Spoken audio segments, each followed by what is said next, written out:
사도행전 2장 2절부터 4절까지의 말씀을 우리 함께 읽도록 하겠습니다. 읽습니다. 시작. 하늘로부터 급하고 강한 바람 같은 소리가 있어 그들이 앉은 온 집에 가득하며 마치 불의 혀처럼 갈라지는 것들이 그들에게 보이어 각 사람 위에 하나씩 임하여 있더니 그들이 다 성령의 충만함을 받고 성령이 말하게 하심을 따라 다른 언어들로 말하기를 시작하니라.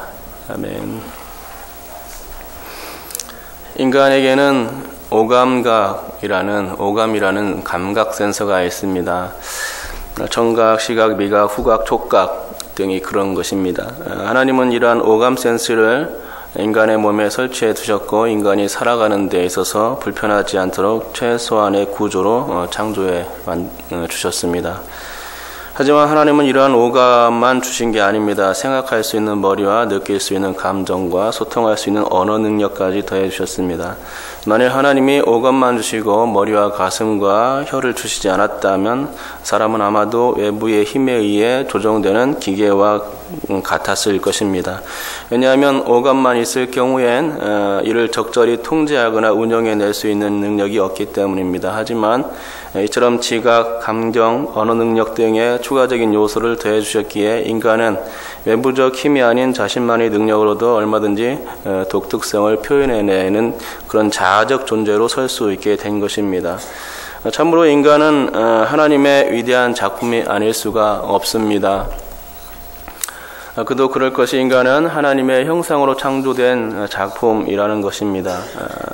하나님은 사람을 남자와 여자로 창조하셨고 그분은 창조된 인간과 소통하기를 기뻐하셨으며 또 땅을 다스리고 또 정복하라는 명령까지 주셨습니다.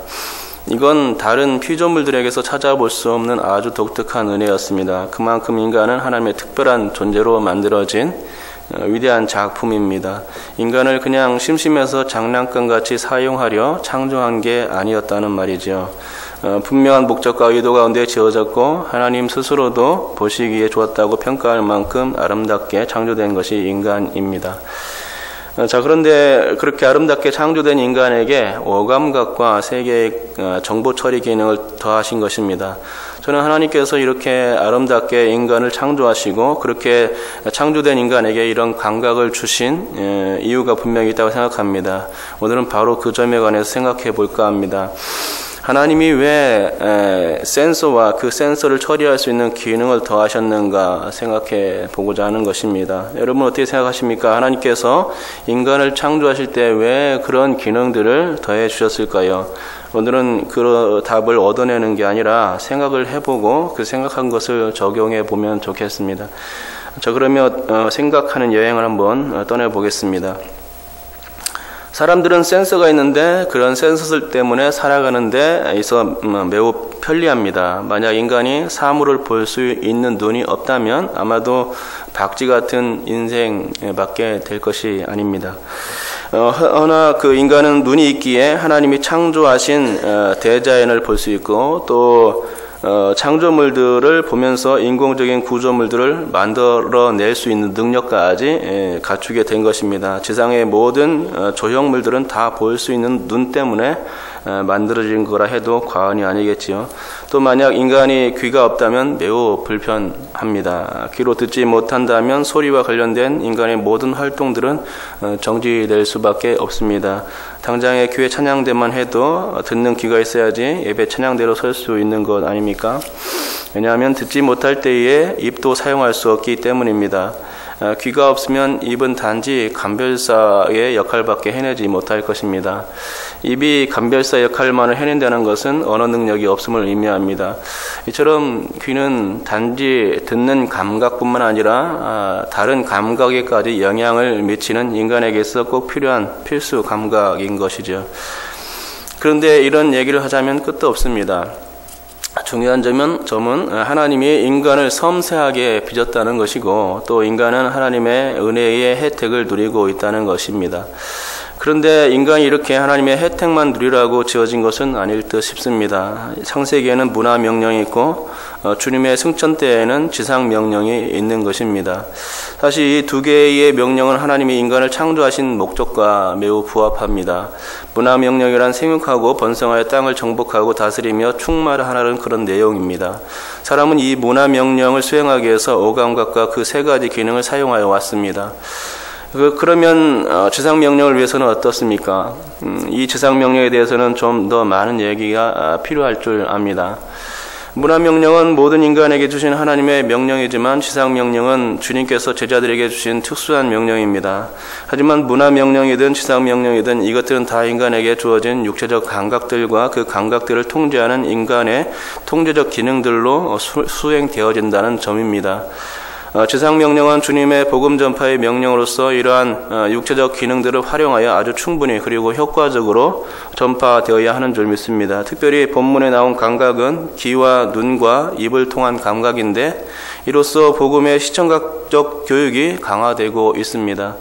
귀에 해당하는 바람의 소리와 눈에 해당하는 불의 혀처럼 갈라짐, 그리고 입에 해당하는 다른 언어로 곧 방언을 통해서 복음의 중요성을 지적해 주고 있는 것입니다.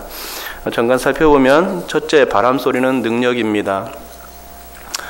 본문의 번역은 급하고 강한 바람 소리인데 원문대로라면 으르렁거리는 소리입니다.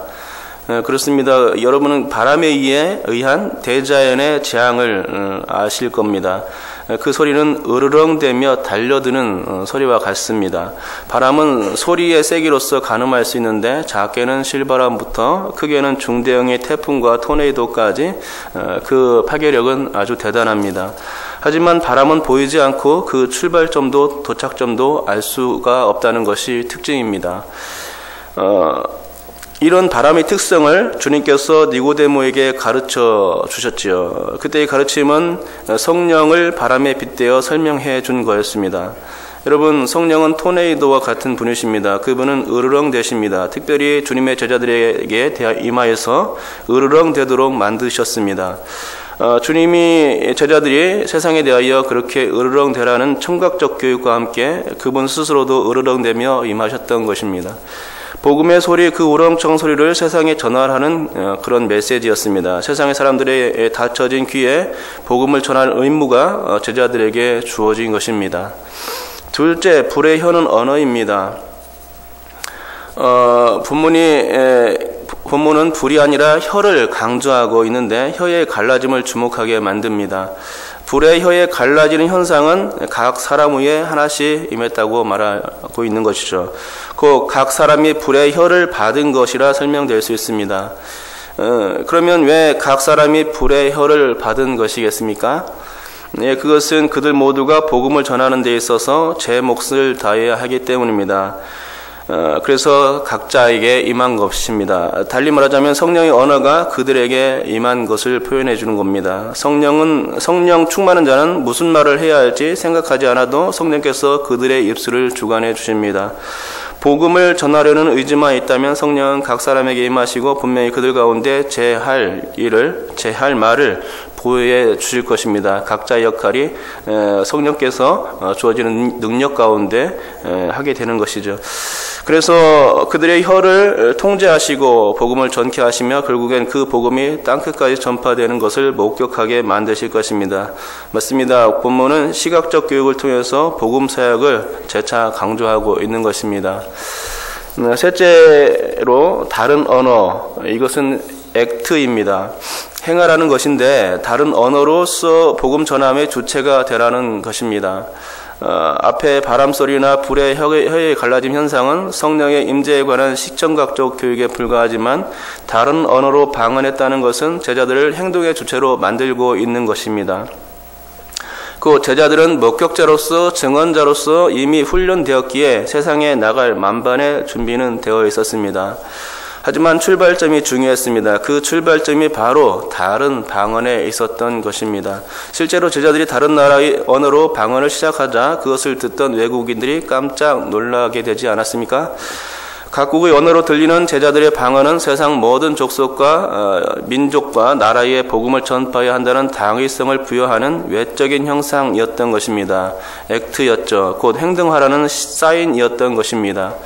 그러고 보니 바람소리나 불의 혀의 갈라짐이나 다른 언어로 말하는 이 방언 현상은 실제로는 같은 얘기를 다른 말로 표현한 강조점이었음을 알게 됩니다. 그 초점은 오직 한 가지 복음 전파에 있었음을 보는 것입니다. 성령께서 복음 전파를 위해 제자들 가운데 나타나셨고 시청과 교육을 통해 그 교육을 시켜주신 것이죠. 여러분, 사람들이 로봇을 왜 만듭니까? 덕을 보려고 그러는 것 아닙니까? 편리함을 누려보고자 하는 마음이 사람들에게 있는 겁니다. 그래서 로봇에 센서를 부착하고 특별히 인공지능까지 동원하여서 활용해 보려고 애쓰는 겁니다. 모든 기계들에는 센서가 있고 센서가 있기 때문에 인간이 원하는 목표를 이루어 줍니다. 만약 엘리베이터에 센서가 없다면 어떻게 되겠습니까? 센서가 없다면 각 층마다 설 수가 없을 것이고 또 멈추지 않아서 극도로 위험할 것입니다. 센서가 있다는 것은 해당 기계를 그만큼 효율적으로 잘 사용할 수 있게끔 만드는 방편인 것입니다. 기계의 센스를 생각하며 인간에게 주어진 센스와 연계해서 생각해보면 좋겠습니다. 특별히 지상명령과 연관지어 볼 때 하나님은 자신이 만든 센서가 올바로 작동하시길 원하실 거라 생각합니다. 우리가 받은 모든 감각을 총동원하여 주님을 증거해야 할 사명이 바로 여기에 있습니다. 성령으로부터 들려오는 하늘의 음성, 저 하늘의 메시지를 세상 가운데 전파해야 할 의무가 성도들에게 주어졌습니다. 복음을 전해 듣지 못한 저들의 귀에 대고 으르렁대야 하는 것입니다. 그렇게 으르렁댈 때 자신의 이야기를 주저리 내놓는 게 아닙니다. 성령께서 역사하시고 이끄시는 말씀만 전하는 것입니다. 나의 말, 나의 얘기를 하는 게 아니라 주님의 말씀과 주님의 생애를 전하는 것이죠. 내가 보고 듣고 목격한 실제적 증언들을 내놓는 것입니다.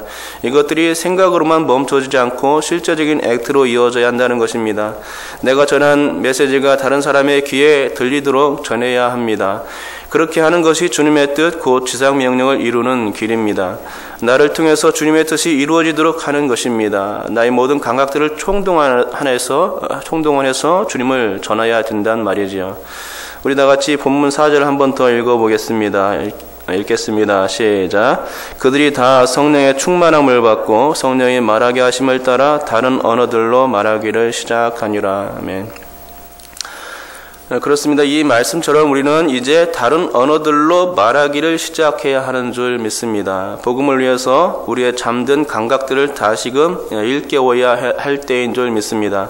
꼭 시각과 청각에 관계된 우리의 눈과 귀와 입만 사용하라는 말씀이 아닙니다.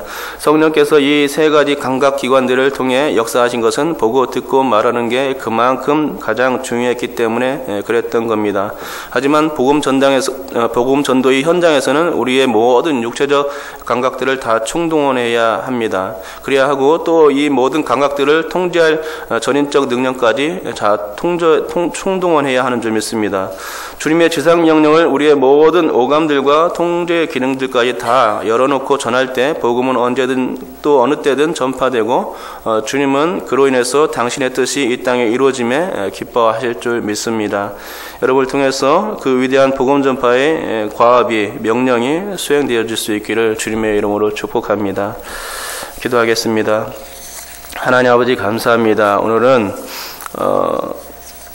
하나님께서 주님께서 보내주신 성령에 대해서 다시금 생각해 보았습니다.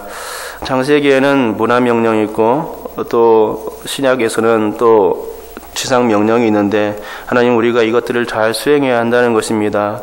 하나님 성령께서 오신 이유는 그것들을 잘 하게끔 하시기 위해서 이 땅에 오신 것이 제일 우선되는 목적인 줄 믿습니다. 하나님 아버지 불의 혀처럼 갈라지는 것들이 보였고 또 바람의 강한 바람 소리가 들려왔습니다. 그리고 제자들은 다른 방언을 함으로써 이 여러 가지 시청각적인 그런 현상들이 나타났습니다. 하나님 아버지, 주께서 함께 하실 때에 우리가 이것들을 깨닫게 도와주시옵소서. 우리에게 감각을 주신 이유가 무엇입니까? 하나님 아버지, 그 감각을 주신 이유가 정말로 복음을 전하는 그런 메시지 아닙니까?